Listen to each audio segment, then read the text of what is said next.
حاجی صاحب قبلہ، السلام علیکم ورحمۃ اللہ وبرکاتہ۔ نحمده ونصلي ونسلم على حبيبه الكريم أما بعد، أعوذ بالله من الشيطان الرجيم، بسم الله الرحمن الرحيم۔ قال الله تعالى في القرآن المجيد والفرقان الحميد: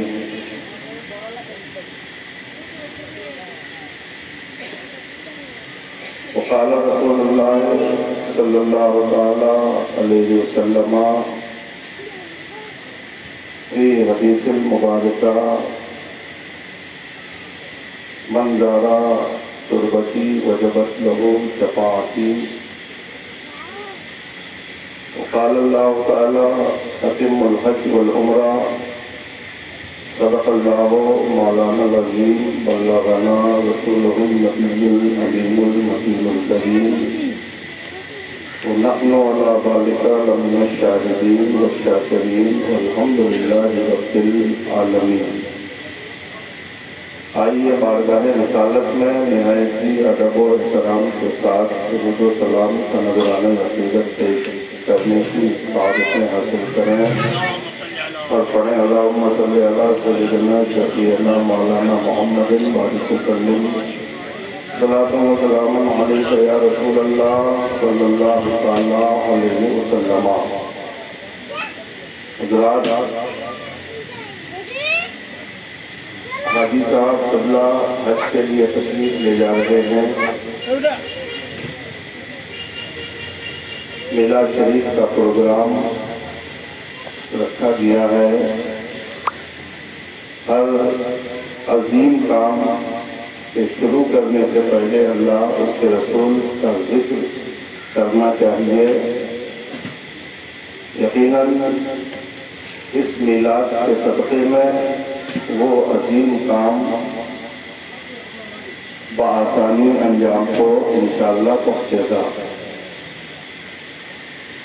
کیونکہ وقت مختصر ہے، کھانے کا بھی معقول انتظام ہے، اور میرے بعد ہمارے علاقے کے بہت ہی عظیم اور کوہنہ مشق خطیب فاضل گرامی محب محترم حضرت علامہ مفتی محتر اشرف صاحب اللہ برکاتی کا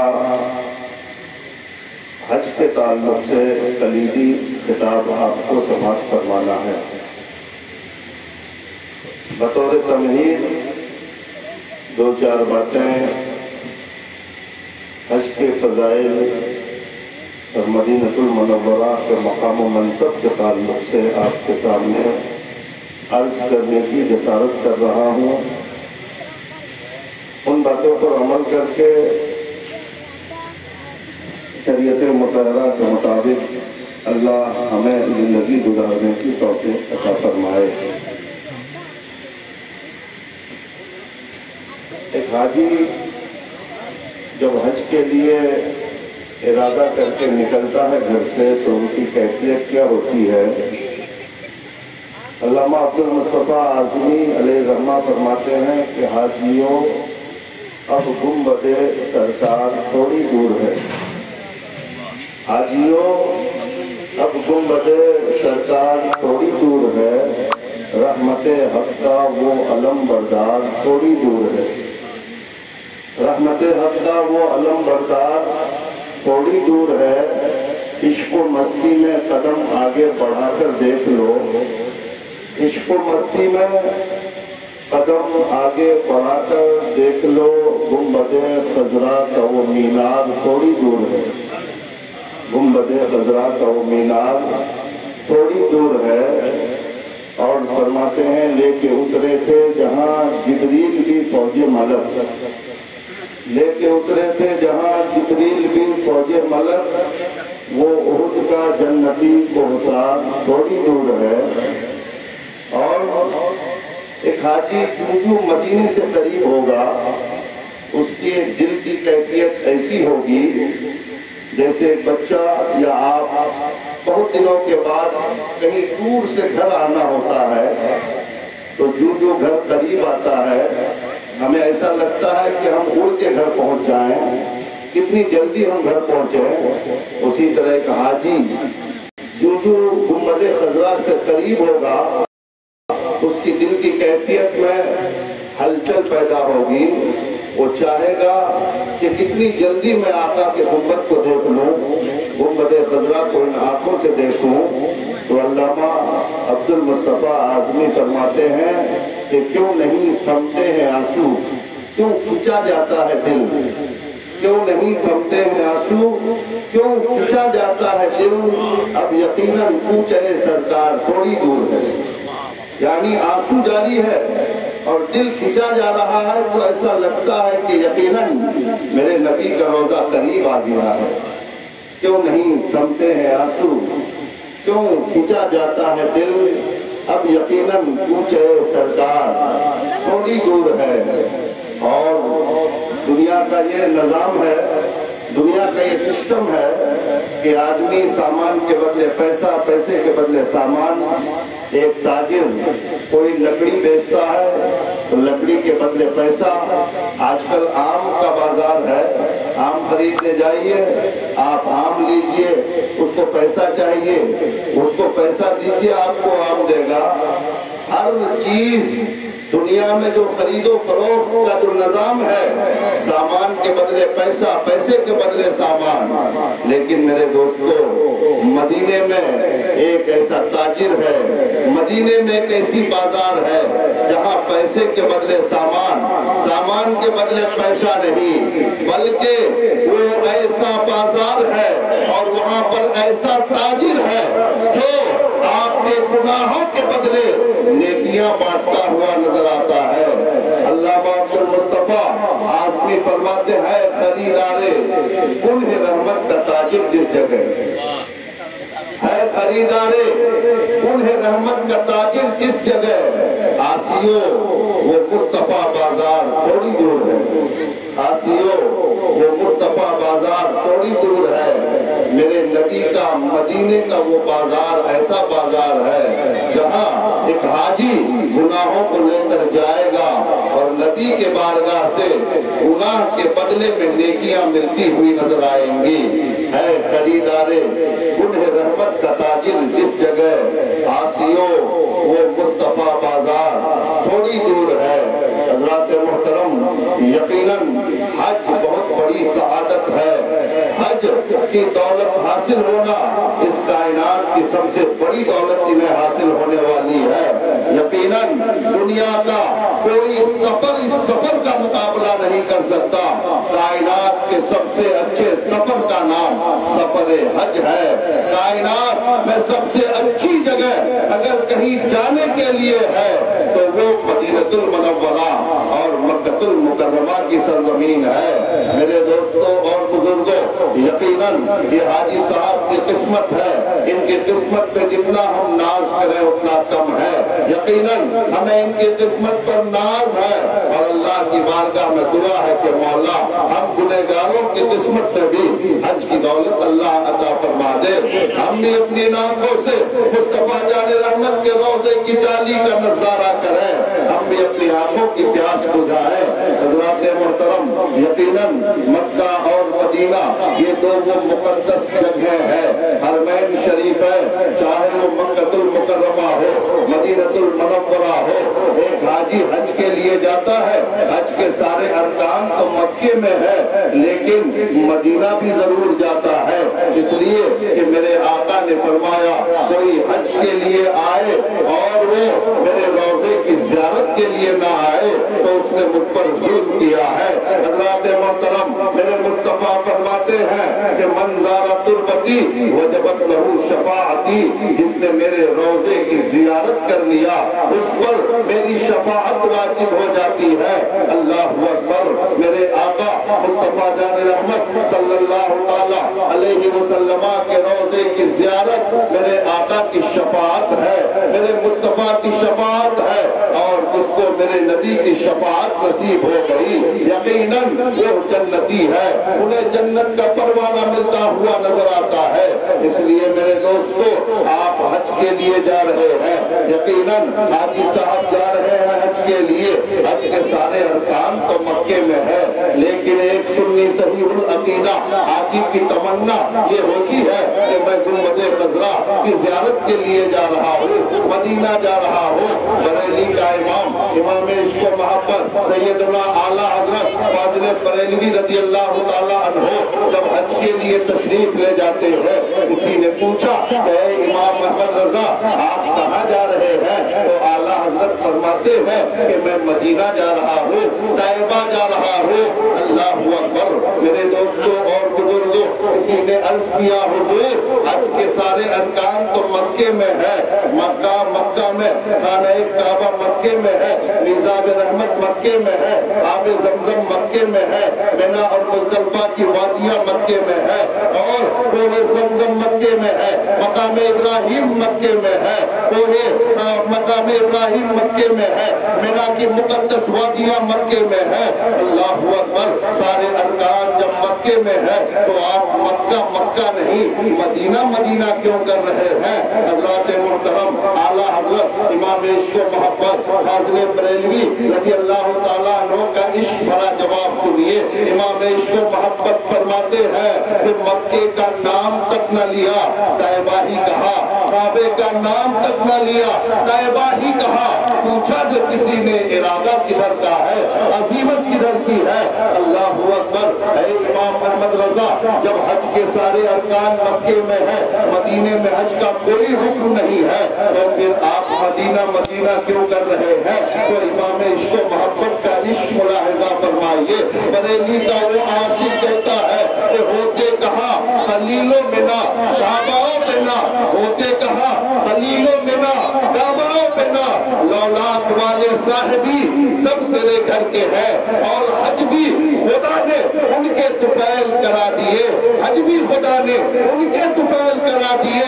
اصل مراد حاضری اس پاک در کی ہے، اصل مراد حاضری اس پاک در کی ہے، اور ثابت ہوا جملہ فرائض فرو ہے، اصل الاصول بندگی اس تاج ور کی ہے۔ ثابت ہوا کہ جملہ فرائض فرو ہے، اصل الاصول بندگی اس تاج ور کی ہے۔ حضرات محترم، یقیناً میرے آقا مصطفیٰ جان رحمت صلی اللہ تعالیٰ علیہ وسلم کا مدینہ وہ مدینہ ہے جن پر جنت کو بھی رشک ہے، اللہ کے عرش کو بھی رشک ہے۔ یقیناً میرے مصطفیٰ کے بدن سے لگے ہوئے زمین کا وہ ٹکڑا صرف مکے سے نہیں، صرف خانہ کعبہ سے نہیں، اللہ کی قسم علماء کرام فرماتے ہیں کہ خدا کے عرش سے بھی افضل و اعلیٰ ہے۔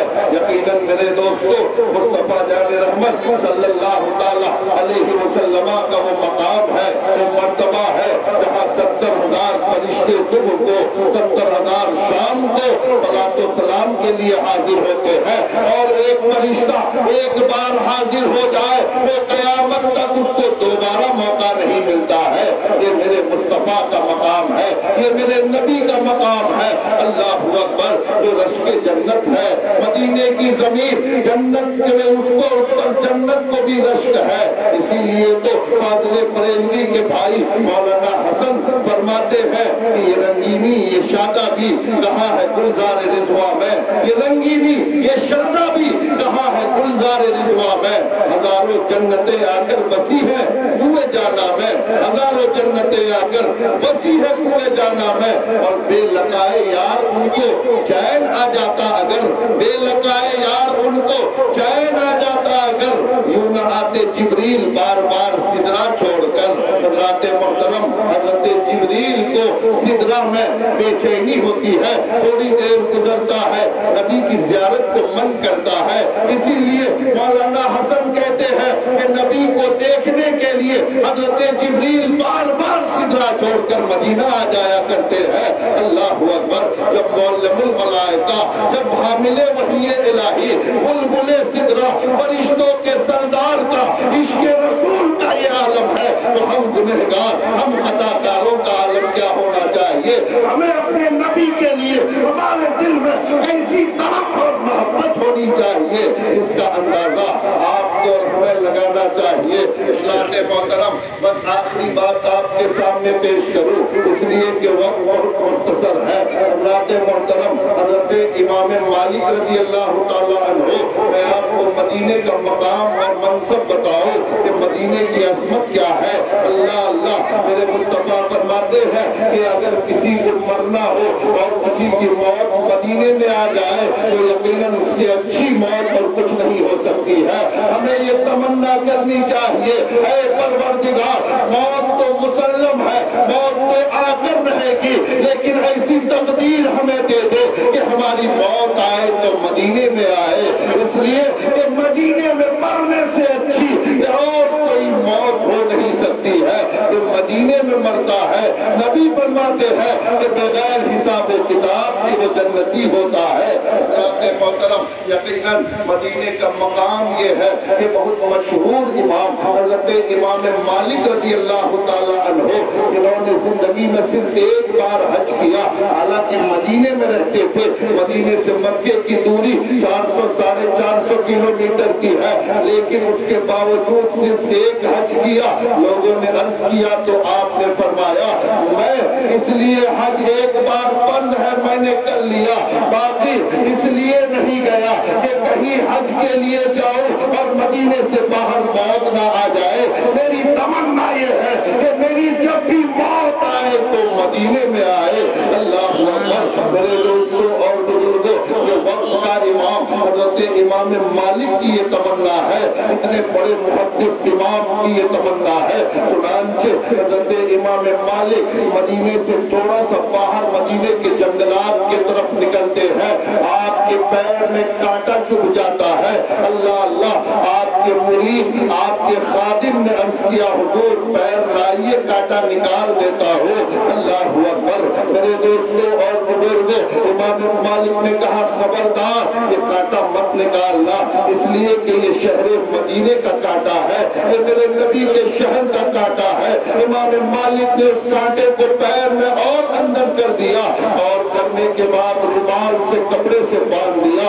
اللہ اکبر، آپ کے خادم نے عرض کیا، حضور کانٹا نکال دیجئے، گھاؤ ہو جائے گا، پیر میں انفیکشن ہو جائے گا، بہت بڑی پریشانی اور مصیبت کا سامنا کرنا پڑے گا۔ امام مالک کا عشق مچلتا ہے اور امام مالک فرماتے ہیں، اے میرے خادم سن، میں اس کانٹے کی مرتے دم تک حفاظت کروں گا، قبر میں اس کانٹے کو ساتھ لے جاؤں گا، میدان محشر میں اس کانٹے کو لے کر رب کی بارگاہ میں پہنچوں گا۔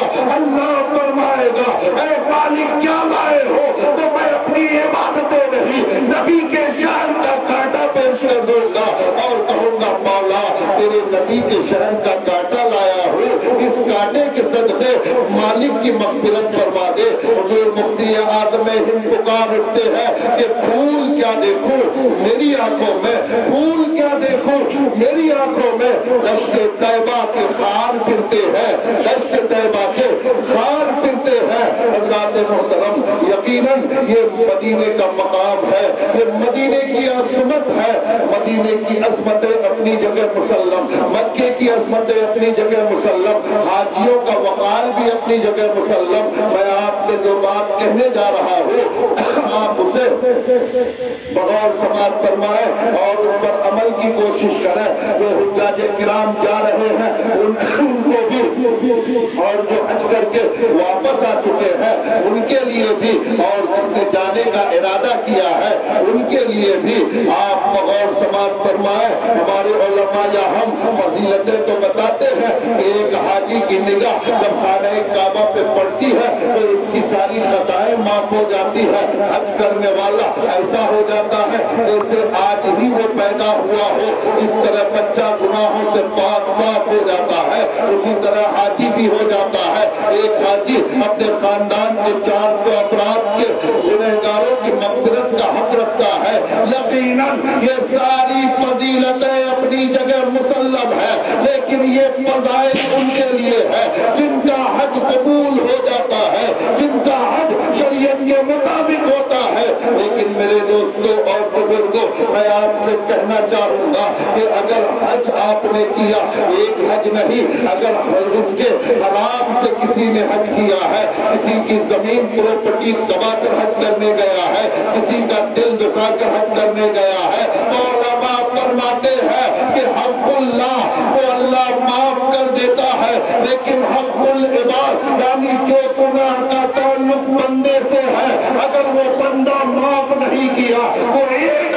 بھی، کروڑوں حج کرنے کے بعد بھی اس کا گناہ معاف نہیں ہوگا جب تک کہ اللہ کا وہ بندہ اس کی خطا معاف نہ کر دے۔ محترم، لیکن آج ہم یہ سوچتے ہیں، اس لیے ہمیں اور آپ کو چاہیے کہ ہم اس مقدس عبادت کے لیے جب ارادہ کریں، انسان ہونے کے ناطے خطائیں ہم سے ہو سکتی ہے، غلطیاں ہو سکتی ہے، اس لیے کہ غلطی کرنا یہ انسان کے خاصہ ہے، انسان سے غلطیاں ہوتی ہے، لیکن میرے دوستو انسان سے غلطیاں ہو سکتی ہے، لیکن معافی اور توبہ کا دروازہ کھلا ہوا ہے۔ آپ سے خطائیں ہو تو آپ معافی مانگیے، چاہے وہ آپ نے کسی کا دل دکھایا، چاہے اللہ کی بارگاہ کی خطائیں ہو یا کسی انسان سے متعلق غلطیاں ہو، آپ معافی مانگیے، اللہ معاف کر دیتا ہے، اور اللہ معافی مانگنے والے، توبہ کرنے والے کو بے حساب پسند فرماتا ہے۔ امام غزالی نے فرمایا کہ فرشتہ وہ ہے جو خطا کر نہیں سکتا، یعنی جو گناہ چاہ کر بھی نہ کر سکے اس کا نام فرشتہ ہے، اور جو خطا کر کے مکر جائے، گناہ کر کے اکڑ جائے، اس کا نام شیطان ہے، اور جو گناہ کر کے توبہ کر لے اسی کا نام انسان ہے۔ اس لیے آپ اور ہم سے اگر خطائیں ہوتی ہے تو ہمیں فوراً توبہ کرنا چاہیے، اللہ توبہ کرنے والے کو پسند فرماتا ہے۔ حضرات محترم، بس آخری بات آپ سنیے، ایک حاجی اگر یہ چاہے کہ وہ معلوم کرنا چاہے کہ اس کا حج قبول ہوا کہ نہیں تو وہ معلوم کر سکتا ہے، حدیث میں اس کا ذکر موجود ہے، حدیث میں طریقہ بتایا گیا ہے کہ حاجی اگر یہ معلوم کرنا چاہے کہ میں نے جو حج کیا میرا حج قبول ہوا کہ نہیں، تو حدیث میں اللہ کے نبی فرماتے ہیں کہ حاجی جیسا گیا ہے اس سے اچھا اگر واپس آ گیا تو سمجھ لو اس کا حج قبول ہو گیا ہے۔ اگر حج سے پہلے نمازیں نہیں پڑھتا تھا، حج سے پہلے گناہوں میں ملوث رہتا تھا، حج کے بعد ساری خطاؤں سے کنارہ کش ہو کر شریعت کے مطابق زندگی گزارنے لگا ہے، تو سمجھ لو کہ اس کا حج قبول ہو گیا ہے، اور حج سے آنے کے بعد بھی وہی خطائیں باقی ہے تو سمجھ لو کہ صرف فرض ادا ہوا ہے، حج قبول نہیں ہوا۔ سبحان اللہ۔ اس لیے آپ جیسا جا رہے ہیں اللہ کی بارگاہ میں دعا کریں اور ارادہ کریں کہ آنے کے بعد اس سے بہتر زندگی گزارے، اور حج میں اس سے آنے کے بعد یہ مطلب بھی نہیں ہے کہ حاجی آ کے گھر میں گھس جائے، گوشہ نشی ہو جائے، مصلی اور تسبیح لے کر بیٹھ جائے، دنیا سے کوئی مطلب نہ ہو، ایسا کوئی ضروری نہیں ہے۔ حج سے پہلے جو کام کرتے تھے حج کے بعد بھی آپ کر سکتے ہیں، حج سے پہلے تجارت کرتے تھے حج کے بعد بھی کر سکتے ہیں، حج کے بعد پہلے آپ اسکول میں پڑھاتے تھے حج کے بعد بھی پڑھا سکتے ہیں، ہر وہ کام جو حج سے پہلے کرتے تھے حج کے بعد بھی کر سکتے ہیں، صرف شرط یہ ہے کہ ہر عمل شریعت کے مطابق ہو، شریعت کے خلاف نہ ہو، اس لیے کہ شریعت کے خلاف کرنا منع ہے، شریعت کے مطابق آپ حج کے بعد جو بھی کام کریں گے وہ کام بھی آپ کا عبادت میں شامل ہوتا چلا جائے گا۔ اس لیے حاجی صاحب کی بارگاہ میں عریضہ یہ ہے کہ آپ خلوص و للہیت کے ساتھ اس سفر کے لیے نکلیے، اور میرے دوستو حاجی صاحب آپ کے بیچ میں رہے، ایک 60-65 سال کی زندگی گزارا، اس 65-70 سال کی زندگی میں خطائیں غلطیاں دل دکھانے والے کام ہو سکتا ہے، اس لیے کہ ہم انسان ہیں فرشتہ نہیں۔ اور میرے دوستو اگر حاجی صاحب نے آپ سے معافی مانگا ہے یا آج آپ سے معافی مانگے تو آپ کی یہ ذمہ داری ہے کہ حاجی صاحب کی ساری خطاؤں کو آپ دل سے معاف کر دیں، اس لیے کہ معافی مانگنے والے سے بڑا مقام معاف کرنے والے کا ہوتا ہے، اس لیے کہ معافی مانگنا یہ بندے کی صفت ہے اور معاف کر دینا یہ خدا کی صفت ہے۔ اس لیے اگر حاجی صاحب دل سے معافی مانگے تو آپ بھی دل سے معاف کر دیں، یقیناً آپ کا بھی مقام و مرتبہ بڑا ہوگا۔ اب حاجی صاحب کی بارگاہ میں یہ عریضہ ہے کہ آپ جب پہنچے تو ہم سب لوگوں کو بھی اپنی دعاؤں میں شامل رکھیں، اس لیے کہ حدیث میں آیا ہے کہ آدمی آدمی اپنے لیے دعا مانگے وہ دعا تو قبول ہوتی ہے، لیکن جب اپنی دعا میں مسلمانوں کو بھی شامل کر لے تو وہ دعا ضرور قبول ہوتی ہے۔ اس لیے آپ سب لوگوں کے لیے دعائیں کریں، آقا کے روضے پہ ہم غلاموں کا سلام پیش کر دیں۔ اور بڑے مفتی اعظم نے حاجی صاحب کے تعلق سے کہا، روضے کے نوری جلوے آنکھوں میں رکھ کے لانا، روضے کے نوری جلوے آنکھوں میں رکھ کے لانا، پر نور آستہ سے ہم سب کا سلام عرض کرنا۔ حضرات محترم، اس لیے حاجی صاحب قبلہ حاجی صاحب قبلہ کی بارگاہ میں اہل چوسیا اور سب کی طرف سے میں یہ عریضہ پیش کرتا ہوں کہ آپ تشریف لے جائیں تو مقدس مقامات پہ جہاں جہاں دعائیں مانگے ہم سب کو بھی دعاؤں میں شامل رکھیں۔ اللہ رب العزت کی بارگاہ میں دعا ہے کہ مولا حاجی صاحب کی زندگی بھر کی ساری خطاؤں کو معاف فرما کر ان کے خلوص و للہیت کو اپنی بارگاہ میں قبول فرما، ان کے سفر حج کو اے پروردگار اپنے محبوب کے صدقے آسان فرما، پروردگار ان کو ہر رکن کو شریعت کے مطابق ادا کرنے کی توفیق عطا فرما۔ عدم علم یا انسان ہونے کے ناطے پروردگار اگر کوئی دعائیں یاد نہیں ہو، اگر خطائیں ہو گئی ہو تو بحیثیت بندہ اپنے حبیب کے صدقے ان کی خطائیں معاف فرما کر ان کے حج کو حج مقبول اور حج مبرور کا درجہ عطا فرما۔ ان کے بال بچوں کو ان کے غائبانے میں ان کے بال بچوں کی حفاظت فرما، ان کے گھر پر رحمت و انوار کی بارشیں عطا فرما۔ وآخر دعوانا ان الحمدللہ رب العالمین، استغفر اللہ ربی من کل ذنب واتوب الیہ، لا الہ الا اللہ محمد رسول اللہ صلی اللہ تعالی علیہ وسلم۔ حاجیوں آؤ شہنشاہ کا روضہ دیکھو، کعبہ تو دیکھ چکے، کعبے کا کعبہ دیکھو۔ سبحان اللہ سبحان اللہ۔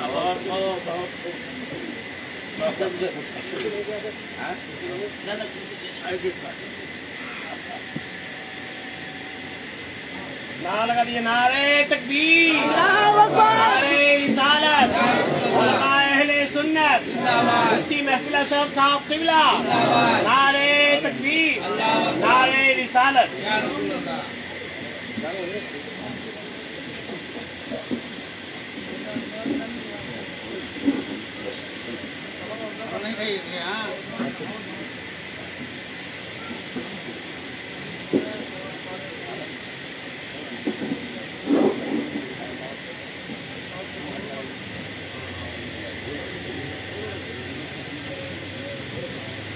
السلام علیکم ورحمۃ اللہ وبرکاتہ۔ وعلیکم السلام ورحمۃ اللہ وبرکاتہ۔ الحمدللہ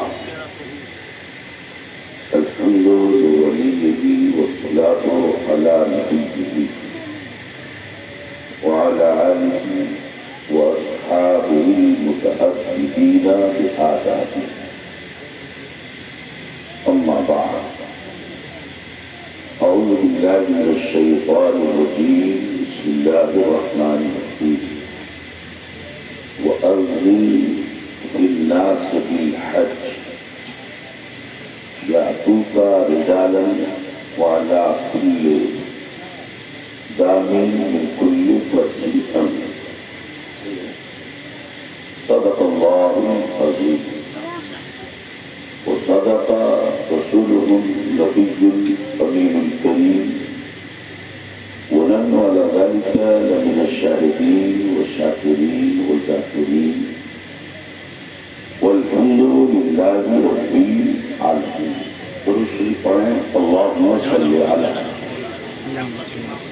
سیدنا و مولانا محمد وبارک وسلم، صلاۃ و سلام علیک یا رسول اللہ، صلاۃ و سلام علیک یا حبیبی یا نبی اللہ صلی اللہ علیہ وسلم۔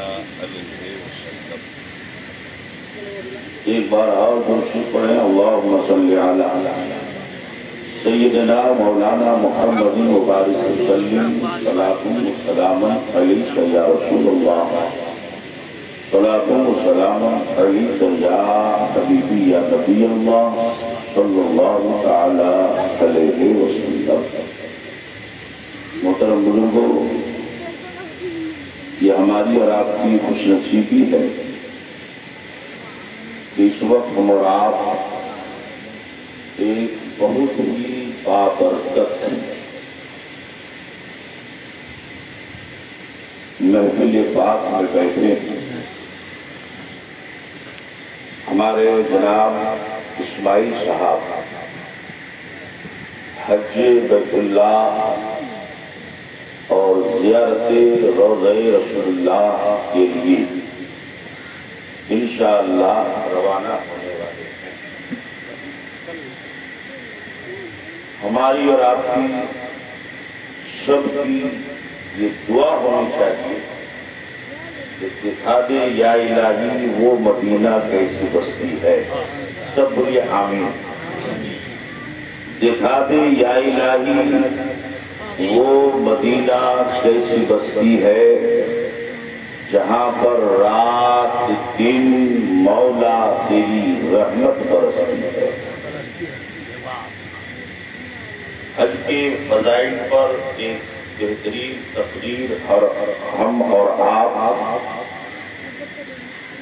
حضرت علامہ مولانا مفتی فیروز عالم صاحب اللہ سے سماعت کر چکے،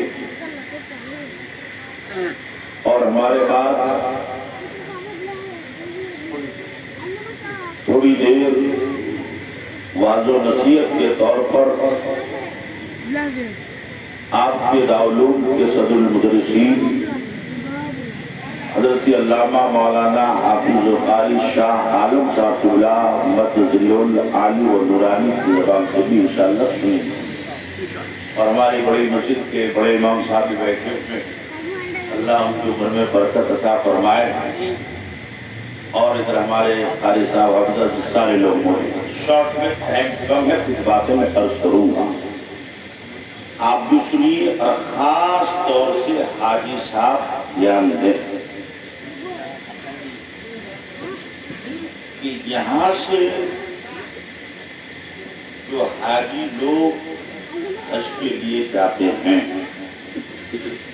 تو سب سے پہلا کام ہوتا ہے عمرہ کا،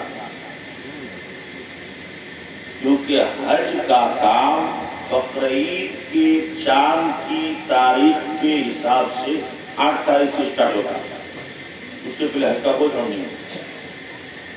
8 9 10 11 12 یہ 4-5 دن حج کے ہیں، اس لیے جب یہاں سے روانہ ہوں گے کلکتہ اور وہاں سے جو ہوائی جہاز پر بیٹھنے کی تیاری ہوگی تو میں وہیں سے آپ کو اسٹارٹ دے رہا ہوں کہ سب سے پہلے نہا دھو کر دو چادر یعنی سلا ہوا کپڑا نہیں، ایک تابن کی طرح اور ایک بدن میں جس کا ہم لوگ چادر اوڑھتے ہیں، ہم پریکٹیکلی طور پر بتا دیتے ہیں آپ کو، ایک تو ایسے کر کے اور ایک آپ کو ایسے کر کے لینا ہے۔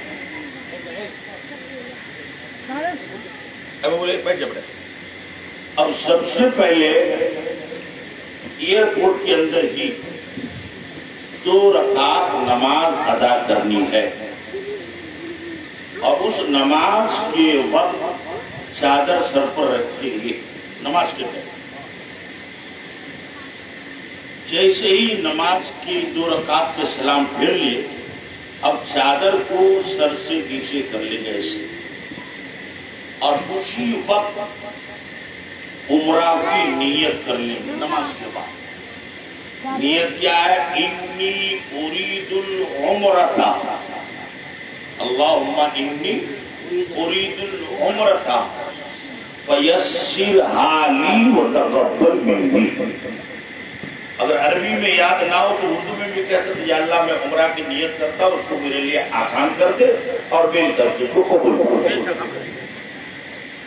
اس کے بعد فوراً حاجی ہو یا حجانی ہو اس کو لبیک پڑھنا، لبیک اللہم لبیک لبیک لا شریک لک لبیک ان الحمد والنعمت لک والملک لا شریک لک، اس کو یاد کر لینا چاہیے۔ اور جب بھی پڑھے تو کم سے کم 3 بار، اس سے زیادہ جتنا بھی پڑھے، جب بھی پڑھے تو کم سے کم 3 بار پڑھے۔ اب آپ کو جہاز پر بیٹھ جانا ہے اللہ کا نام لے کر، سواری پر بیٹھنے کی جو دعائیں اسے پڑھ کر، اس کے بعد آپ 4 یا 5 گھنٹے کے اندر جدہ پہنچ جائیں گے انشاءاللہ۔ اب وہاں چاہے دن میں پہنچے چاہے رات میں، وہاں پہنچنے کے کچھ دیر کے بعد نمبر جب آئے گا سامان کا چیک ہوگا، ہر سامان کو کھول کھول کے دیکھے گا وہاں۔ اس لیے وہ چیزیں جو اعتراض کے قابل ہے ایسے سامان کو نہ لے جائے گا۔ اب جدہ کے بعد آپ کو لے جائے گا مکہ شریف۔ جدہ سے مکہ پورب سائڈ میں 70 کلومیٹر کا فاصلہ ہے۔ چاہے آپ کو بس سے لے جائے، ٹیکسی سے لے جائے، لے جانے کی ذمہ داری انہیں لوگوں۔ اب جب مکہ شہر میں پہنچ گئے تو شہر پہنچنے سے تقریباً 20-25 کلومیٹر پہلے آپ دیکھیں گے کہ راستے میں ایک پل بنا ہوا، تو وہ پل کیسا، ایسے روڈ ہے، اوپر سے بالکل ایسے قرآن کا جو رحل ہے نا، اسی رحل کی طرح سے ایک پل بنا ہوا۔ وہ پل نشانی ہے کہ ادھر ہل ہے، اب یہاں سے حرم شروع ہو گئے، اور یہ وہی جگہ ہے جہاں پر صلح حدیبیہ ہوئی، تو وہیں سے حرم کا احاطہ شروع۔ ابھی مکہ شریف دور میں 20-25 کلومیٹر پہلے سے شروع ہو جاتا ہے۔ جیسے ہی حدود حرم میں آدمی پہنچ جاتا ہے، اب ایک چونٹی کو بھی مارنا اس کے لیے حرام ہو گیا۔ سر میں جواں بھی ہو، جواں جس کو مطلب جواں، اس کو بھی نہیں مار سکتے کیونکہ اب یہ حرم میں آ گیا۔ اس کے بعد آپ کو لے جائے گا جہاں آپ کا ہوٹل ہوگا، جہاں قیام رہے گا۔ ہوٹل میں لے جانے کے بعد آپ کا سب سے پہلا کام ہوگا کہ جس کمرے میں، جس روم میں آپ کو دیا جائے، سامان سیٹنگ کر کے رکھ دیں، اور چاہے دن ہو چاہے رات کا حصہ ہو، سب سے پہلا کام وہاں جانے کے بعد اب ہوٹل سے آپ سامان وامان میں تالا والا لگا کر کے سیدھے آپ نکل جائیے مسجد حرام۔ مسجد حرام کس کو کہتے ہیں؟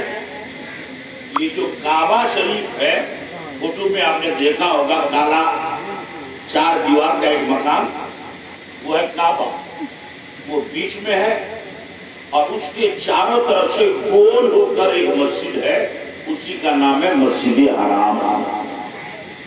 اب یہاں تو ہم لوگ پچھم طرف نماز پڑھتے ہیں، مگر وہاں پچھم بھی، پورب بھی، اتر بھی، دکن، چاروں طرف سے گول ہو کر کے نماز ہوتی ہے۔ کائے کے لیے؟ اس لیے کہ کعبہ شریف بیچ میں ہونا چاہیے، تو وہاں ادھر سے ادھر سے ادھر سے ہر طرف سے گھیر کے رکھے گا تو بیچ ہی میں آئے گا۔ اس لیے وہاں پورا پچھم اتر دکن کا معاملہ نہیں، کعبے کا معاملہ۔ اور ہم لوگوں کا بھی یہاں کعبہ کا معاملہ ہے۔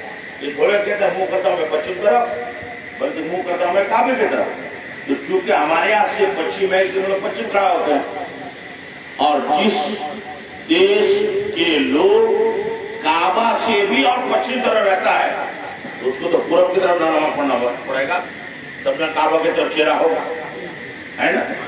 اور جو لوگ کعبہ سے بھی اتر طرف رہتے ہیں تو ان کو نماز میں چہرہ کس طرف کرنا پڑے گا؟ دکن طرف، جیسے کہ مدینے والے دکن طرف نماز پڑھتے ہیں، ہے نا۔ کیا ہوا منظور بھائی؟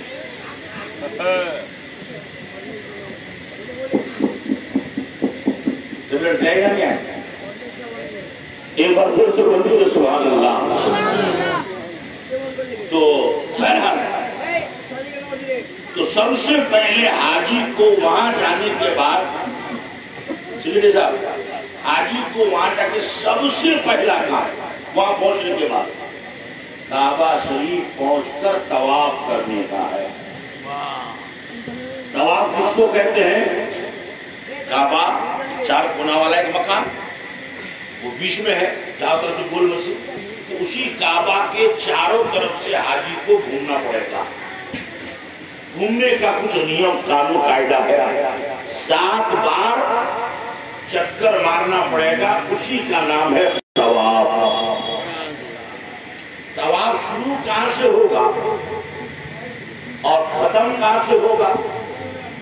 تو میں صرف سمجھانے کے لیے اسے مثال نہیں دینا چاہیے۔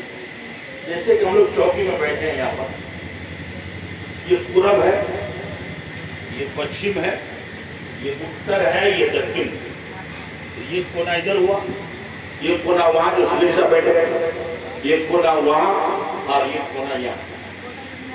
تو یہ والا جو کونا ہے یعنی پورب اور دکن والا، اسی کونے میں ایک پتھر کعبے کی دیوار میں لگا ہوا چپکا ہوا ہے، اسی کا نام ہے حجر اسود۔ دکن اور پورب میں اس کونے میں اسی حجر اسود کے برابر طواف شروع ہوتا ہے، اس طرح سے کہ ادھر رک کر کے چہرہ کر کے، اب وہاں قریب میں جگہ ملے تو قریب نہیں، تو اس کے برابر میں جتنی دور جگہ ملے، اس اعتبار سے کہ جب آدمی وہاں کھڑا ہو تو اس کے دائنے ہاتھ کی طرف حجر اسود ہونا چاہیے۔ اور طواف شروع کرنے کا طریقہ کیا ہے کہ حجر اسود کو چوم کر طواف شروع۔ اب چونکہ اس بھیڑ بھاڑ میں چومنا بڑا مشکل ہے، تو صرف دور سے ہی حجر اسود کی طرف ہاتھ ایسے اٹھا کر، کھانوں کا حکم آیا ہے یہاں تک ہاتھ اٹھا کر ہاتھ کو ہی چوم لے، مگر اس چومنے میں آواز نکالنا منع۔ اور جیسے ہی طواف کے لیے حجر اسود کی طرف ہاتھ اٹھا کر چومیں گے، ویسے ہی لبیک لبیک وہاں سے بند، اس کا کام ختم۔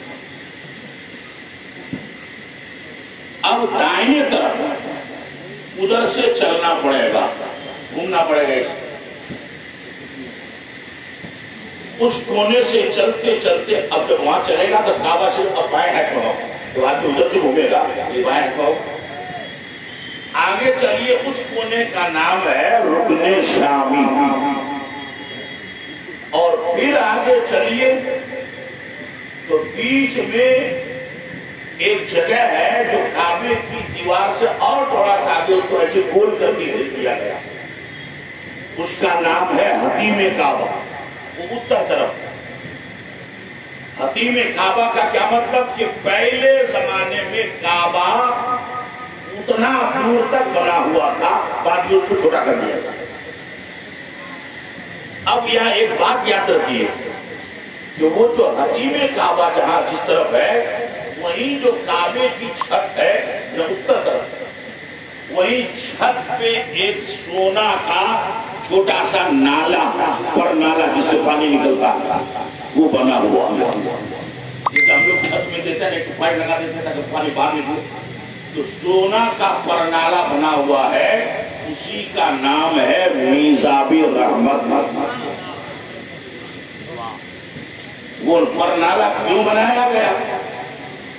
امام اس کو محبت سرکار اعلی حضرت نے بہت بہترین انداز میں لکھا کہ جس طرح سے مارکیٹ کے اندر کوئی دکان ہوتی ہے تو اس کا نام، پتہ، ایڈریس وغیرہ لکھ کر کے راستے میں، سڑک میں، دیواروں میں لکھنے کے بعد تیر کا نشان بنا دیا جاتا ہے، اور اس نشان کو دیکھ کر لوگ پہچان لیتے ہیں کہ یہ دکان ادھر ہے۔ تو بزرگان نے دین فرماتے ہیں کہ کعبے کی پیشانی میں، چھت میں وہ نشان نہ تو پورب سائیڈ میں ہے، نہ پچھم سائیڈ میں ہے، نہ دکن سائیڈ میں، بلکہ اتر سائیڈ میں ہے، اور کعبہ سے مدینہ بھی اتر ہی کی طرف ہے۔ تو گویا کعبہ اس نشانی کے ذریعے دنیا والے کو یہ بتا رہا ہے، اے دنیا کے کونے کونے سے آنے والوں، ساری دنیا کا کعبہ قبلہ تو میں ہوں، اور میرا بھی کعبہ قبلہ مدینے والا ہے۔ امام اس کو محبت فرماتے ہیں کہ غور سے سن تو رہا، کعبے سے آتی ہے صدا، میری آنکھوں سے میرے پیارے کا روزہ۔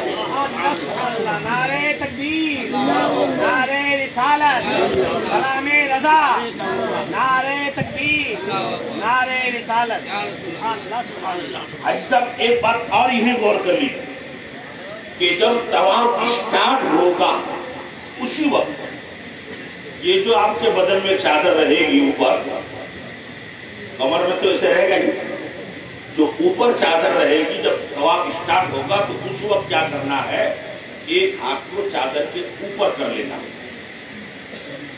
ایسے، اور اس کو پھر آپ ایسے کر لیں، یعنی ہاتھ اوپر چادر نیچے، اس میں دائنا والا. یہ جو چکر لگائیں گے 7 اس میں سے 4 چکر میں سے کرنا ہے، اور اس 4 چکر میں حاجیوں کے لیے حکم ہے کہ وہ پہلوان کی طرح چلے.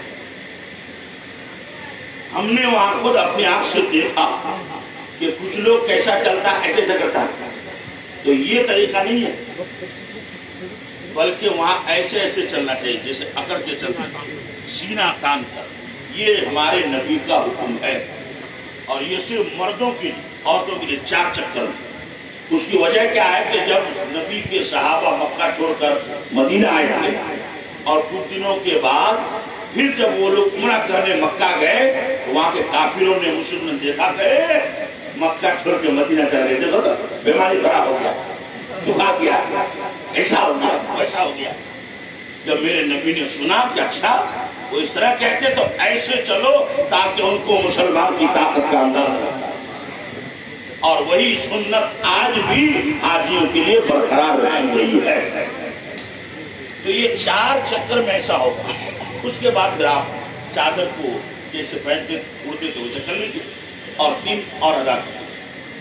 تو وہاں سے شروع گھومتے گھومتے گھومتے گھومتے گھومتے گھومتے گھومتے ادھر جب تھوڑا سا وہاں جائیں گے تو کعبہ شریف کا دروازہ آپ کو ادھر ہی ملے گا پورا سائڈ، اور دروازہ بہت اونچائی میں ہے، سرزمین سے دروازہ اونچائی میں اتنا ہاتھ اٹھاتے تب پکڑ میں آتا. اگر موقع ملے بھیڑ بھاڑ کم ہو تو کعبے کا دروازہ چوم کر کے بھی دعا مانگنا چاہیے. اس کے بعد چلتے چلتے گھومتے گھومتے ادھر حتیم کعبہ ہو گیا. پھر ادھر آئیے، اب یہاں سے لے کر کے یہ والا یعنی جہاں سے حضرت شروع ہوا تھا گھوم کے جب حضرت اسود میں جائیں گے تو یہ پوری دیوار کعبے کی، اس کا نام ہے مستجاب. اس دیوار سے لے کر اس دیوار سے اب چاہے جتنی دور میں رہیں مستجاب کے سامنے آپ وہاں پر حاجیوں کو اپنے لیے، ماں باپ کے لیے، استاذوں کے لیے، پیروں کے لیے اور نبی کی ساری امت کے لیے دعا کرنی چاہیے. اس لیے کہ وہاں چکر لگا لیں گے تو یہ مسئلہ قاعدے سے سنیے. جب بھی وہاں پہنچ گئے آپ کا ایک چکر پورا، پھر ہاتھ اٹھانا ہے اور اس کے بعد پھر گھومنا ہے. اس طرح گھومتے گھومتے 7 چکر جب پورا ہو گیا تو اس وقت بھی ہاتھ اٹھا کر چوم لینا ہے. تو چکر آپ کا ہوگا 7 اور ہاتھ اٹھا کر چومنا ہوگا 8، چونکہ اسٹارٹنگ میں بھی چومنا ہے اور لاسٹ میں بھی. اب یہ آپ کا طواف ہو گیا 7 بار گھومنے کے بعد. اس کے بعد کیا کام ہے کہ پورب سائڈ جس طرف کے دروازہ ہے کعبہ کا 7-8 ہاتھ دور پر پیتل کی جالی میں اور شیشہ میں بند ایک چھوٹا سا گنبد ہے، اتنا اونچا، اتنا شیشے کا چھوٹا سا. اسی گنبد کے اندر ایک پتھر ہے جس میں ابراہیم پیغمبر کے قدموں کا نشان ہے. اسی کا نام ہے مقام ابراہیم. اسی جگہ پر اگر جگہ مل جائے تو، نہیں تو پوری مسجد میں جہاں جگہ ملے طواف کے بعد 2 رکعت نماز پڑھنا ہے. اور یہ نماز واجب ہے. بہت سے لوگ کو سنت سمجھتے ہیں، کچھ لوگ تو مستحب سمجھتے ہیں، لیکن نہیں، تحقیق یہ ہے کہ وہ 2 رکعت نماز واجب ہے، پڑھنا ہی ہوگا. تو وہاں جا کے سب سے پہلا کام کیا ہوا؟ طواف، یعنی 7 چکر. دوسرا کام کیا ہوا؟ 2 رکعت نماز مقام ابراہیم کے پاس یا جہاں جگہ میں. اس کے بعد آپ زمزم کا پانی پیجئے. زمزم کا پانی پینے کے لیے جگہ جگہ پر وہ رکھا ہوا ہے پلاسٹک کے برتنوں. پہلے زمزم کے کنواں کے پاس لوگ اندر جاتے تھے، دیکھتے تھے، ہم بھی دیکھیں، مگر اب وہ بند کر دیا اوپر سے، کیونکہ لوگ کچھ انتقال ہوتے تھا بیمار میں، اس کو بند کر دیا گیا. تو مشین کے ذریعے سے پانی نکالا جاتا ہے، جگہ جگہ پانی مل جائے گا، اس میں کوئی تکلیف کی بات نہیں. اس کے بعد 2 کام ہوا. نمبر 1 طواف، نمبر 2 مقام ابراہیم پر نماز، نمبر 3 زمزم کا پانی پینا. اب چوتھا کام رہ گیا کہ وہاں 2 پہاڑ ہے، ایک کا نام ہے صفا اور ایک کا نام ہے مروہ. ان الصفا والمروہ من شعائر اللہ فمن حج البیت او اعتمر.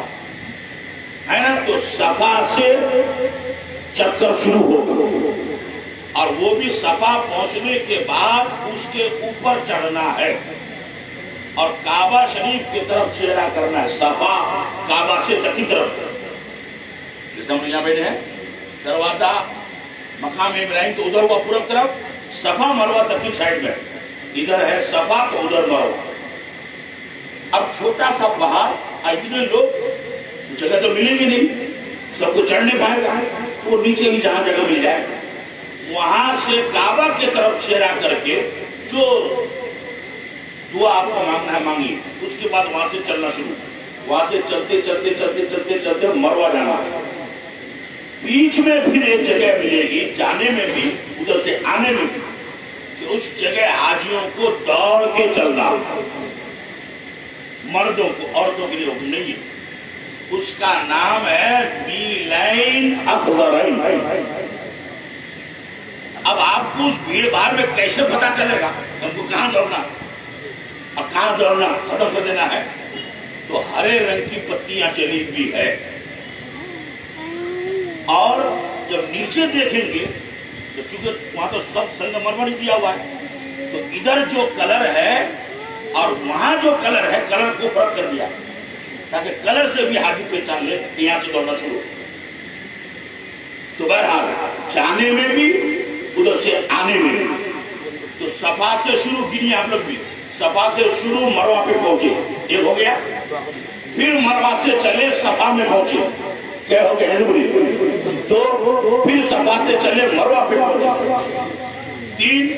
مروہ سے چلے پھر صفا پہ پہنچے. 4. پھر صفا سے چلے مروہ پر پہنچے. 5. مروہ سے چلے پھر صفا پہنچے. 6. اور پھر صفا سے چلے مروہ پر پہنچے. تو شروع ہوا تھا کہاں؟ صفا میں، اور ختم ہوا کہاں؟ مروہ میں. 7 چکر ہو گیا ہے نا، صفا مروہ کی صحیح اس کو بولتے ہیں. اس کے بعد اب ایک ہی کام بچا کہ حجاب کے پاس جا کر کے آپ سر مڑا لیجیے. سر مڑا لینے کے بعد آپ جو کلکتہ سے احرام باندھ کے گئے تھے وہ احرام آپ کا ہو گیا پورا، اور ایک عمرہ آپ کا ہو گیا. اس کے بعد آپ نہا دھو کر کرتا پاجامہ پہن لیں. اس کے بعد کام کیا ہے؟ اگر 8 تاریخ بقرعید کے آنے میں ابھی ٹائم ہے حاجی کے ہاتھ میں، مان لیجیے 2-3 تاریخ کو پہنچ گیا ہے اور وہاں کام حج کا اسٹارٹ ہوگا 8 تاریخ سے، یہ 4-5 دن کیا کریں گے؟ ہے نا؟ تو 4-5 دن زیادہ سے زیادہ طواف، اور اگر اللہ توفیق دے تو اس دن بھی آپ عمرہ کر سکتے ہیں. عمرہ کرنے کے لیے آپ کو کعبہ شریف سے نکل کر ایک مسجد میں جانا پڑے گا. اس مسجد کا نام ہے مسجد عائشہ. 2 مسجد ہے، مسجد عائشہ قریب میں ہے، اس کو بولتے ہیں چھوٹا عمرہ، اور ایک ہے مسجد جعرانہ، وہاں جائے گا وہ تھوڑا دور میں ہے. اگر یہاں 5 ریال کرایہ لے گا تو وہاں 10 ریال لے گا، اتنا ہی فرق. وہاں جا کر کے اب اپنی ماں کی طرف سے، باپ کی طرف سے، بیوی کی طرف سے، پیر کی طرف سے، نبی کی طرف سے، جس کی نیت سے بھی آپ عمرہ کرنا چاہیں کر سکتے ہیں۔ اگر حاجی وہاں جا کر اسقط، سستی، غفلت کاہلی نہ کرے تو دن میں 2 عمرہ کر سکتا ہے، مگر وہاں جانے کے بعد آدمی تھک جاتا ہے بھیڑ بھاڑ میں، تو کم سے کم 1 عمرہ تو کر ہی سکتا ہے ڈیلی۔ کرنا کیا ہے کہ اس مسجد میں جا کر جانے سے پہلے ہوٹل جس میں ٹھہرے وہی نہا دھو لینا ہے، وہاں جا کر کے وہ چادر کو پہن لینا ہے، 2 رکعت نماز پڑھنا ہے، اس کو عمرہ کی نیت کرنا ہے، وہاں سے مسجد حرام میں آنا ہے، 7 بار چکر لگا لینا ہے، مقام ابراہیم میں نماز پڑھ لینا ہے، صفا مروہ کا چکر لگا لینا ہے، ہو گیا کر لینا ہے، ہو گیا عمرہ۔ 2-3 گھنٹے میں کام ختم ہے نا۔ اب حج سے پہلے ٹائم ہو تو عمرہ کرتے رہیے، اور جیتے مان کے چلے آج جانے کا موڈ نہیں ہے تو اس دن آپ اپنے ہوٹل میں بیٹھ کے آرام کیجیے، گھر میں آرام بہت کر لیے ہیں، وہاں ٹائم سے نماز پڑھیے مگر جماعت کے ساتھ نہیں، چونکہ وہاں کا امام جو بندی ہے وہ آپ یہ نماز الگ سے ہی پڑھنا۔ اگر اپنے لوگوں میں سے کوئی نماز پڑھانے والا ہو تو آپ اپنی جماعت کر سکتے ہیں، جیسے ہم خود اپنی جماعت کرتے تھے 10-15 آدمی کو لے کر۔ مگر جماعت کرنے میں بھی مسئلہ یہ ہے کہ جب ان لوگوں کی جماعت ہوگی اس ٹائم مت کیجیے، اسی جماعت دوسری جماعت کریں پولیس والا پکڑ لے جائے گا، اس کی جماعت ہو جائے آدھا پون نہ بتا اپنی جماعت کیجیے، کوئی لوگ تو نہیں ہے، تو نماز الگ سے پڑھنا ہے، سب جمعہ بھی نہیں پڑھنا ہے، چونکہ مسافر پر جمعہ فرض ہی نہیں، وہ 2 ہی رکعت پڑھے۔ اب حضرت اس مسئلے پر غور کیجیے گا کہ وہاں جا کر کے 4 رکعت والی نماز حاجی 4 پڑھے گا کہ 2 پڑھے گا؟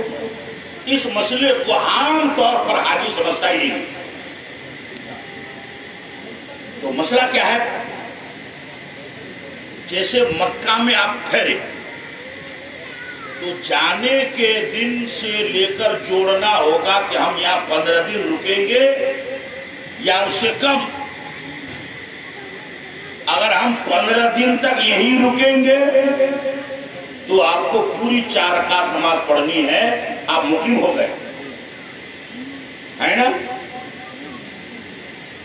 اور اگر 15 دن سے کم، مان کے چلیے چاند کے 2 تاریخ کو حاجی وہاں پہنچ گیا اور 8 تاریخ کو مکہ سے باہر نکل جانا ہے، مینا کی طرف جانا ہے، مزدلفہ جانا ہے، عرفہ جانا ہے، تو 2 تاریخ کو پہنچا، 8 تاریخ کو نکل جانا، بیچ میں تو 6 دن بچا، تو وہ مسافر کا مسافر رہا، اس کو 2 ہی رکعت پڑھنا۔ اب مسئلہ کہ مینا مزدلفہ سے واپس پھر جب مکہ آئے پھر مدینہ لے جائے گا تو پہلے معلوم کر لیجئے کہ آج جو ہم آ گئے ہیں قربانی کے بعد مینا مزدلفہ سے واپس مکے میں، تو آج سے لے کر جس دن مدینہ لے جائے گا بیچ میں کئی دن بچتا، اگر یہاں بھی 15 دن یا اس سے زیادہ آپ کو ٹھہرنا ہے تو آپ کو پوری نماز پڑھنی ہوگی، چونکہ مقیم ہو گئے۔ اور اگر 15 دن سے کم 13 دن بچائے 13 دن مدینہ جانا ہے تو آپ کو 2 ہی رکعت نماز پڑھنا ہے۔ یہ صرف فرض نماز جو 4 رکعت والی ہے اس کا مسئلہ، باقی سنت آپ کو 4 پڑھنا ہے، وتر آپ کو 3 پڑھنا ہے، مغرب آپ کو 3 پڑھنا ہے۔ تو یہ مسئلہ صرف ظہر، عصر اور عشاء 3 ٹائم کا مسئلہ ہے۔ فجر میں تو 2 رکعت رہی ہے، مغرب میں 3 رکعت پڑھنا ہی ہے نا، کہ بچہ کون؟ ظہر، عصر اور عشاء۔ اگر 15 دن تک رہنا ہے ایک ہی جگہ تو وہ 4 رکعت والی پوری پڑھنی ہوگی، اور 15 دن سے کم رہنا 13 دن 12 دن تو صرف 2 ہی رکعت پڑھنا ہوگا۔ اب آئیے 2 منٹ کے اندر میں حج کا طریقہ آسان طور پر بتا دوں۔ حضرت اجازت ہے؟ 8 تاریخ کو چاند کی وہاں کے حساب سے، کیونکہ وہاں کا 8 ہمارے یہاں ہو جائے گا 9 یا 7 رہے گا، نہیں 7 ہوگا، وہاں ایک تو پہلے نہ ہوگا، تو وہاں کا 8 ہمارے یہاں ادھر ابھی 7 رہے گا۔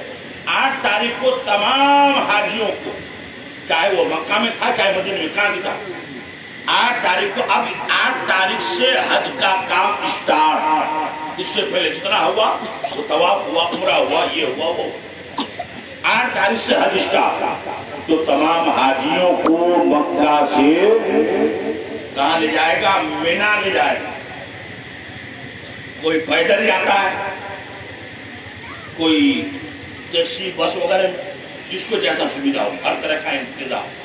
پیدل چلنے والوں کو ثواب زیادہ ملے گا، کیونکہ مکہ سے مینا، مینا سے عرفات، عرفات سے پھر واپس مزدلفہ، مزدلفہ سے پھر مینا، مینا سے پھر مکہ.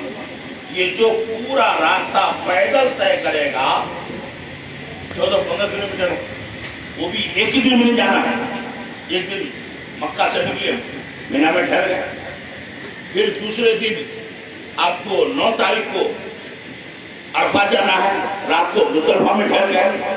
اس طرح رک رک کے تو ہر ایک قدم جو حاجی اٹھائے گا، ایک قدم پر 1,00,000 نیکی ملے گی انشاءاللہ. اتنے قدم ہو گئے ہے نا. تو بہرحال 8 تاریخ کو حاجیوں کو مینا جانا ہے. اور جانا ہے کیسے؟ وہی احرام مان کے اب آپ کا حج کا احرام شروع ہوگا. وہاں بھی وہی 2 رکعت نماز پڑھیے چادر اوپر ڈال کر، اور پھر سلام پھرنے کے بعد فوراً چادر کو نیچے کر لیجیے اور حج کا ارادہ کر لیجیے کہ میں حج کا ارادہ کرتا ہوں، یہ اللہ میرے حج کو آسان کر، میرے حج کو قبول فرما. اور اس کے بعد پھر لبیک لبیک شروع. اب یہ لبیک لبیک پڑھتے ہوئے 8 تاریخ کو حاجی کو مینا پہنچنا ہے. اور مینا پہنچنے کے بعد اگر ظہر سے پہلے پہنچ گئے تو ظہر، عصر، اگر ظہر کے بعد عصر کے ٹائم پہنچے، جتنی ٹائم پہنچے آپ، عصر، مغرب، عشاء، صبح کی فجر مینا میں ادا کرنا. مینا میں آپ کو ہوٹل نہیں ملے گا، وہاں چھوٹا چھوٹا تمبو سب لگا ہوا تھا جس کو بولتا ہے خیمہ، ہے نا. اب 8 تاریخ کو چلے تھے، وہاں رات رکے تو صبح کیا تاریخ ہو گئی؟ بولیے 9 تاریخ، چاند واقع حساب سے. اب یہ 9 تاریخ ہی مین حج کا دن ہے. 9 تاریخ ہی اصل حج کا دن ہے. اگر کوئی حاجی سارا کام کر 9 تاریخ کو غائب ہو گیا تو وہ حاجی نہیں ہوگا. 9 تاریخ کو مینا سے حاجیوں کو نکل کے جانا ہے میدان عرفات، اور ظہر سے پہلے پہلے وہاں پہنچ جانا پڑے گا. میدان عرفات میں کرنا کیا ہے؟ وہی حضرت آدم پیغمبر کی توبہ قبول ہوئی تھی. وہی پر ایک پہاڑ ہے جس کا نام ہے جبل رحمت. جبل رحمت کے قریب جگہ ملے تو وہاں، نہیں تو جہاں جگہ مل جائے حاجی کو وہاں بیٹھ کر کے صرف اللہ کی بارگاہ میں اپنی ساری زندگی کے گناہوں کو یاد کر کر کے ان گناہوں سے توبہ کرنا، اور رو رو کر اللہ کی بارگاہ میں اپنے لیے، ماں باپ کے لیے، گاؤں والوں کے لیے، باپ کے لیے، تمام مسلمانوں کی دعا مانگو. جب ظہر کا ٹائم آئے تو ظہر کی نماز پڑھ لیں، چاہے اکیلا پڑھے یا اپنے لوگوں کی جماعت کے ساتھ. ظہر کے ٹائم ظہر کی نماز، اور پھر دعا میں لگ جائے.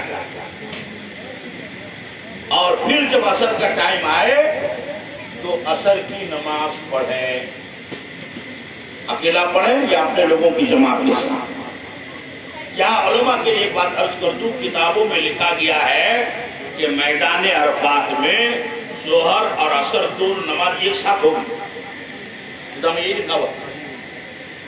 تو اس کا مسئلہ کیا ہے کہ یہ مسئلہ اس وقت ہے کہ حج کا جو امام ہوگا گورنمنٹ کی طرف سے، وہ امام جو جماعت کے ساتھ نماز پڑھائے گا، اس جماعت میں جو شامل ہوگا اس کے لیے یہ حکم ہے کہ ظہر کے سلام کے بعد فوراً عصر کی جماعت ہوگی، لوگ جماعت سے نماز پڑھیں. اب چونکہ امام ہی وہابی ہے، ان کے پیچھے نماز ہوتی ہی نہیں ہے، تو ہم لوگوں کا مسئلہ الگ ہو گیا. تو الگ ہو گیا تو ایک ساتھ جو 2 ٹائم پڑھنے کا تھا وہ مسئلہ ختم. اب ظہر کے ٹائم ظہر پڑے گا اور عصر کے ٹائم عصر پڑے گا. مغرب کے وقت تک وہی ٹھہرنا ہے. کہاں؟ عرفات کے میدان میں. یہی ظہر سے مغرب تک یہ اصل حج ہے، مین حج ہی. اب مغرب کا ٹائم شروع ہو جائے گا، لیکن مغرب کی نماز پڑھنا منع اس دن. اب وہاں سے حاجی کو روانہ ہونا ہے. کہاں سے؟ عرفات سے. مزدلفہ کی چلتے چلتے، چاہے آپ پیدل چلیے چاہے گاڑی میں، بھیڑ بھاڑ میں، وہاں پہنچتے پہنچتے مغرب کا ٹائم ختم، عشاء کا ٹائم ہو جاتا ہے. مان کے چلے 8:30 بجے تک مغرب کا ٹائم ہے، تو آپ وہ 9، 9:30، 10 بجے تک پہنچے تو مغرب کا ٹائم تو ختم. لیکن یہ قانون ہے کہ مزدلفہ میں حاجی پہنچنے کے بعد مغرب کا ٹائم گزر گیا ہے، پھر بھی مغرب کی نماز پڑھے گا اور عشاء کی پڑھے گا.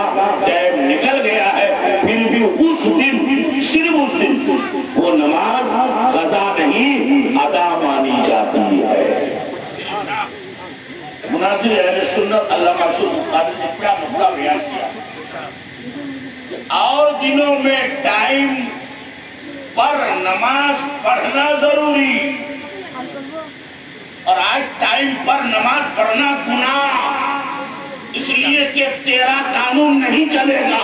مصطفیٰ نے جیسا ادا کیا ہے، مصطفیٰ کی ادائیگی کا نام عبادت خدا کی ہے.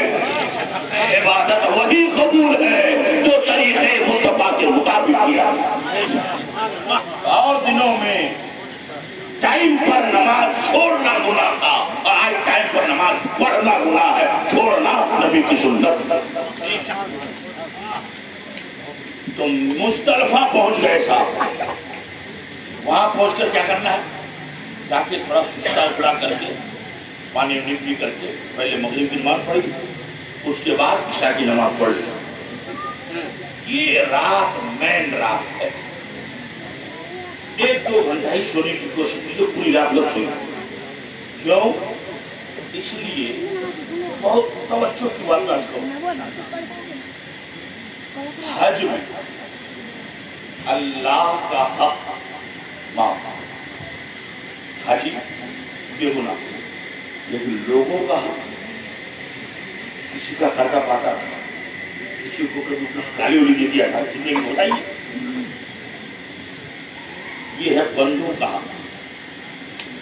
عام طور سے بتایا جاتا ہے کہ بندے کا حق اللہ بھی معاف نہیں کرے گا جب تک کہ وہ حق والا بندہ معاف نہ کرے. مگر مسئلہ آیا ہے تو کلیئر کر دو، کیونکہ شریعت کا مسئلہ چھپا کر رکھنا بھی گناہ ہے. اس کو بھی کلیئر کرتا ہوں. تو عرفات میں حق اللہ معاف ہونے کا وعدہ. یہ جو مزدلفہ، یہاں فجر سے پہلے جگنا، اور جگ کے کیا کرنا ہے؟ جاگل ہو کے کیا کرنا ہے؟ اللہ کی تسبیح تحلیل کرنی. یہ جو تھوڑی دیر فجر سے پہلے جاگیں گے، فتویٰ رضویہ میں اعلیٰ حضرت نے لکھا کہ یہاں پر حق العباد، بندوں کا حق بھی معاف ہونے کا اللہ سے وعدہ ہے. حق اللہ یا بندوں کا حق.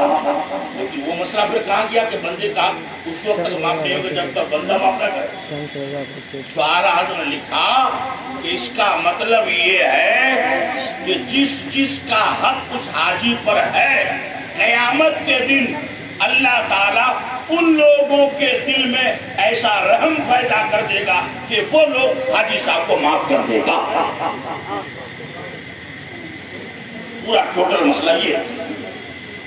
تو اتنی تفصیل میں لوگ نہیں بیان کر کے اتنا شارٹ میں بیان کیا جاتا ہے کہ بندے کا حق جب تک بندہ معاف نہ کرے اللہ بھی معاف نہیں کرے گا. کل ملا کے گھما پھرا کے بات ہوئی. مگر یہ حج کی فضیلت ہے کہ اللہ تعالیٰ لوگوں کے دلوں میں یہ بات ڈالے گا.